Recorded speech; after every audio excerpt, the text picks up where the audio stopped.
Welcome to the Sound in Marketing Podcast. The Sound in Marketing Podcast explores and defines sound on purpose in marketing and advertising. I'm your host, Gina Isham, owner and founder of Dreamr Productions and Sound in Marketing Learning. I create, consult, and educate individuals and brands on the power of sound in marketing. My goal is to inspire you with unique and interesting ways to use sound effectively in your business.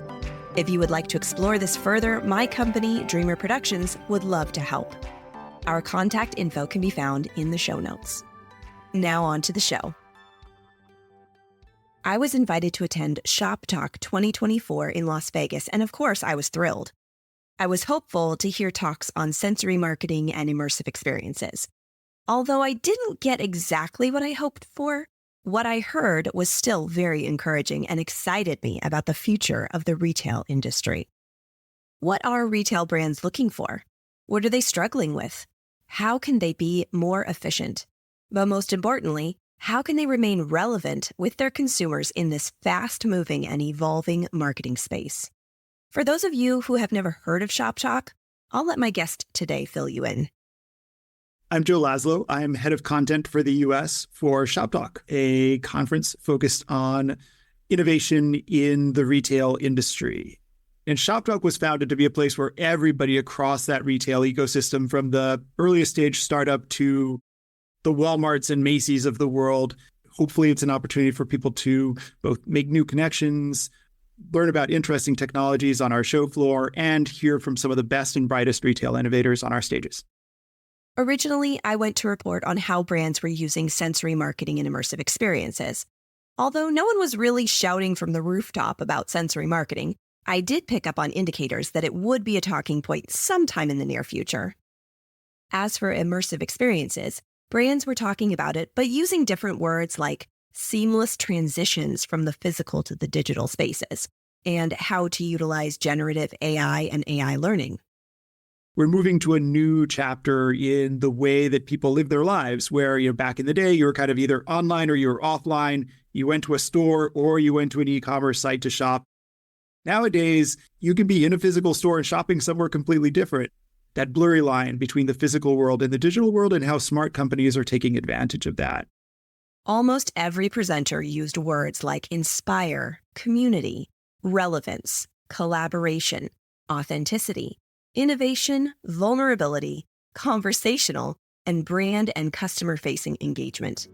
All of these words link to brand personality. Brand personality is most effectively transmitted through the senses, aka through sensory marketing. A sensorial experience is how you bring humanity and ultimately relatability and trust between brand and consumer. Brands may not be using my specific wording yet, but I do believe they will get there. Eventually. My favorite conversation at the conference was from PacSun and how they are building their brand as a co-collaboration with their biggest demographic in the youth market. PacSun was how I first heard about Shoptalk, so I of course started there. Brianne Olson delivered a great speech about what PacSun is up to. Her talk centered a lot around inspiring a community of co-creators. She mentioned the idea of a collective more than once. They see the consumer as just as much a part of the brand as the people who work there. This made a lot of sense to me. Listen to your audience so that you're actually making something they're going to be interested in buying. Kind of a duh, but there were a lot of brands there that I would say don't get that. I won't name names, but I will say I see a very clear time's a ticking sign on one and won't be surprised if and when they go the way of Sears. Too soon? So what does this collaboration concept actually mean? Back in the day, a brand was like, I am a brand, and this is my story, and I'm going to broadcast it via mass media, and you'll see the commercial and absorb it in your lean back kind of way. Nowadays, it's important for brands to realize that their customers, their fans, are as much a part of creating the brand and telling its story as the brand itself. The idea that a brand isn't just something that we create and then broadcast to the world, but something that we create in tandem with our customers who love us, I think the ways that brands like PacSun are unlocking the power of collaborations, not just to make a limited run thing that sells really well, but to really kind of think about who is going to be a good complement to the brand.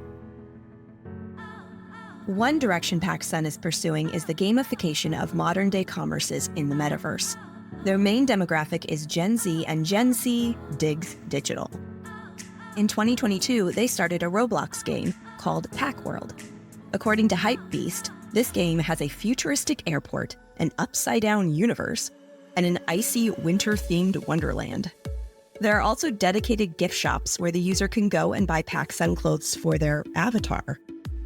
In 2023, they introduced PacSun Los Angeles Tycoon.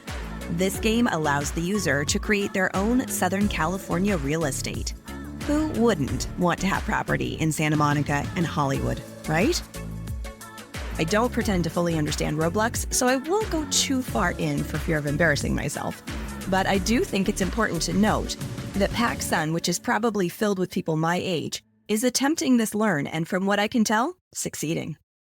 It's really interesting to think of an apparel brand that deliberately doesn't think of itself as an apparel brand, but thinks of itself as being about the intersection of fashion and sport and music and art. And that's sort of who they end up working with around collaborations, playing across all of these cultural touch points that we all have in our lives. Taking that idea and almost beating the D2C startups at their own game with it. Another highlight of the conference was hearing Heidi Cooley, CEO of Crocs, talk about her company and its brand positioning. She openly spoke on how Crocs could be summarized in a meme for many years. They were a joke. While Crocs was all the rage in the early 2000s, the hype fizzled and function over fashion sort of failed them. I think there's so much said these days about authenticity, right? That a brand needs to be authentic. And it's almost to the point where that word is starting to lose some of its meaning. Crocs and their CMO Heidi Cooley are really great exemplars of a brand that truly is authentic. They know what they are. They know what their product is that some people love and some people love to kind of look down on a little, and they kind of embrace that. Crocs started to listen, really listen to their tried and true consumers. And once they did, things started turning around. The brand focused on its mission statement. Everyone should be comfortable in their shoes. And now they are having fun with it. Some brands are thinking years in advance. Crocs acts weeks in advance. They hear their customers' requests, usually on social, and bring them to market at an almost impossible speed. I guess you could say that they have the fail fast mentality. But not all of these risky trials fail. Post Malone loves Crocs, and so that was their first partnership in 2018. It was so successful, it sold out in 2 hours. They're now on their 4th collaboration with him. They also partnered with Balenciaga. Knowing nothing about fashion, I had to Google them, and seeing how not Crocs they were, the idea of a partnership made me snicker a bit. But it worked, so I'm not laughing too hard. Along with their high-end and celebrity-spurred partnerships, they also created a limited edition Lightning McQueen Crocs. According to Heidi, this was so popular that they had to keep bringing it back. It kept selling out, and then people begged for more. The list of collaborations continue, such as Mattel for Barbie, Justin Bieber, Drew Barrymore, and the list just goes on. They are another example of a brand that really loves to experiment, loves to try new things, loves to partner up with other brands, like some that you might expect because they're in the apparel space, some that you might not expect. The Crocs Balenciaga collaboration is really, really interesting. Crocs is a perfect example of a brand that tries new things, does new things, and yet is always Crocs. At the end of the day, somehow always has that North Star that they know who they are and what they stand for and what their customers love. And that always informs what they end up doing, regardless of whether they're collaborating with high fashion couture house or Taco Bell. Crocs went from bordering bankruptcy to reporting nearly $4 billion in revenue Q4 of 2023. They are masters at engaging in social posts and finding brand partnerships with people who, actually wear Crocs. In fact, that's one of the first questions Heidi says that they ask their partners. Are you a customer? Makes sense. Partner with those that you believe in, but also believe in you. I was excited to hear from Mattel. Although I hadn't watched Barbie yet, FYI, I did on the plane flight home. Awesome! I was curious how this once floundering doll franchise bounced back as insanely as it did. Robbie Brenner, president of Mattel Films, an indie film sweetheart that produced such films as Hurt Locker and Dallas Buyers Club, was the woman behind the doll. Well, other than Greta Gerwig. She and her team were behind the reimagining of Barbie. How did she do it? One thing she said that she did that I think truly was why it worked was that she wanted to tell great stories, not sell toys. Steve Totsky, CCO of Mattel, trusted her a lot and pretty much handed the mic to her. He saw that evolution was critical in this demand creation frontier. Robbie was an expert in the film space. Steve knew toys. By staying in their lanes, both could focus on their strengths to make a great product that was more than a cash cow, although it was. It was something people cared about. It was something people wanted. And when people care, people share. Thus entered the summer of Barbie. Generative AI and AI learning were talked about a lot. I mean, a lot. But rather than just being a buzzy word, the talk on the floor seemed more focused on real-life applications of AI for the day-to-day business workflow. Artificial intelligence was a very big theme of the show this year. I thought that it was interesting how practical and pragmatic folks at Shoptalk were about AI. I think with AI and generative AI, it's very easy to get wrapped up in the hype of what it might be able to do, towards what are people actually really doing with AI right now? How is it making a difference to retail businesses in the immediate near term? And how are they putting guardrails in place to make sure that they're leveraging AI in ways that are going to be safe for their brand, safe for their products, safe for their customers? AI won't fix. AI assists. Anyone that is looking for an end-to-end in AI solves is basically wanting to shutter immediately. You can't take the human out of the equation. You just can't.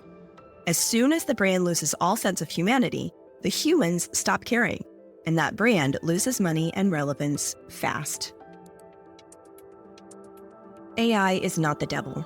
In fact, I heard some excellent reasons for utilizing more of it.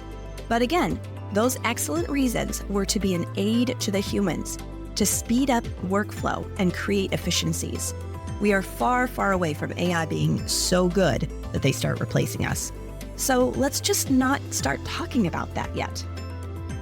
All of these wants that these brands have can be solved with an emotional take, caring. So Gina, what does this have to do with sound? As this is the Sound and Marketing podcast, that's a fair question. What it means is that sound is in fact a relevant conversation to be had. If humanity is what people want out of their brands, which I feel there is exhaustive proof of this, then using any or all of the five senses is relevant.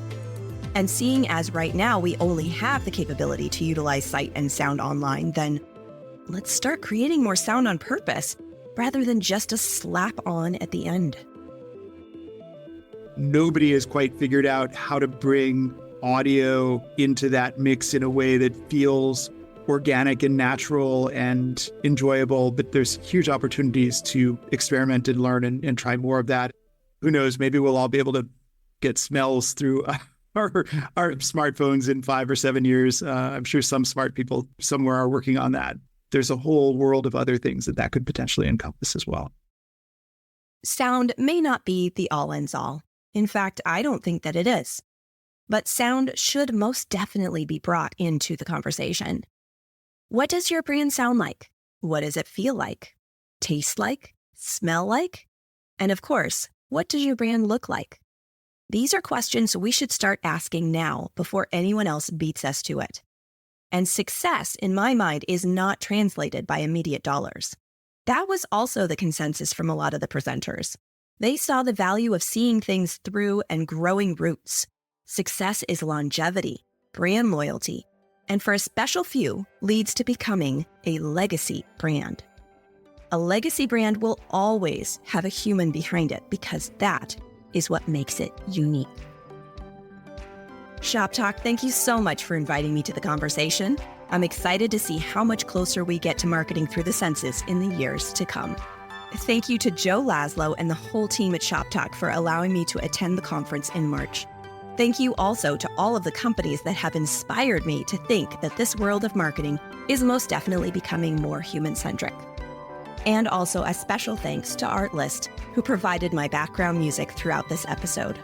If you're interested in using Artlist for any of your projects, please click the link in the show notes.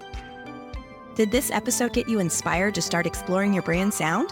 Dreamr Productions would love to help. We produce branded podcasts, sonic logos, and strategize branded sound plans. Contact information can be found in the show notes. Let's make this world of sound more intriguing, more unique, and more on brand.